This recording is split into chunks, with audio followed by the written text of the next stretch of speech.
Aloe vera je hitom. Výťažky z tejto rastliny sa používajú takmer v každej kozmetike, ale aj v liekoch.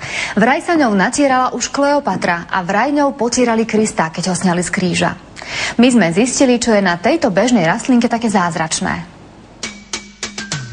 Aloe vera nie je kaktus, ako sa mnohí domnievajú, ale ľaliovitá rastlina voľne rastúca v púšti.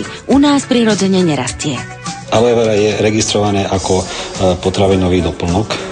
To znamená, nemali by sme príliš hovoriť, že to má nejaké medicínske účinky. Na druhej strane existuje celý rad veľmi dobre vedecky podložených štúdií aj dokumentovaných prác, ktoré svedčia o účinkoch aloe vera. Aloe teda odporúčajú najmä na očistu organizmu a posilnenie imunity. Má údajne tiež protialergénne účinky a vraj pomáha aj pri širokom rade ochorení. Všetko, čo je pozitívne na naše telo, tak aloe vera zosilňuje a všetko, čo je negatívne, tak aloe vera zoslabuje.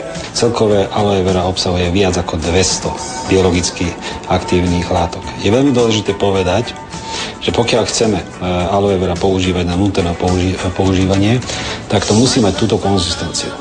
Proste aloe, ak čistá ako voda, jednoducho nemá účinky, ktoré mať má. 90%, viac ako 90% aloe vera je totiž voda. A práve tá voda je dôležitá, je zaujímavá, totižto celý rád mechanizmu účinkov aloe vera je založené na zmene polarity vody. Pri výbere produktov však buďte opatrní. Pravé aloe je obsiahnuté len tam, kde vás na to upozorní logo Svetovej organizácie Aloe vera. Dnes je čoraz viac produktov na trhu, ale naozaj by sme si mali všímať kvalitu. Kvalitné aloe nikdy nie je lacné, pretože toho sa až tak veľa nerodí.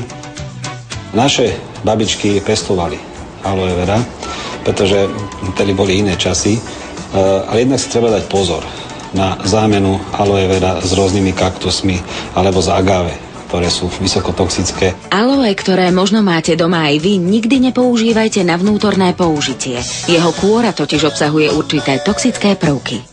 Čiže ak chceme dosiahnuť nejaké zlepšenie zdravotného stavu v rámci prevencie, tak by sme mali používať aloe na vnútorné používanie len certifikované a kvalitné. A pokiaľ máme doma tú rastlinku, tak sa dá použiť pri odreninách, pri menších ranách, pri popáleninách. Ten účinok je dobrý, ale v podstate u nás sa nedá vypestovať rastlina, ktorej dužina by sa dala použiť.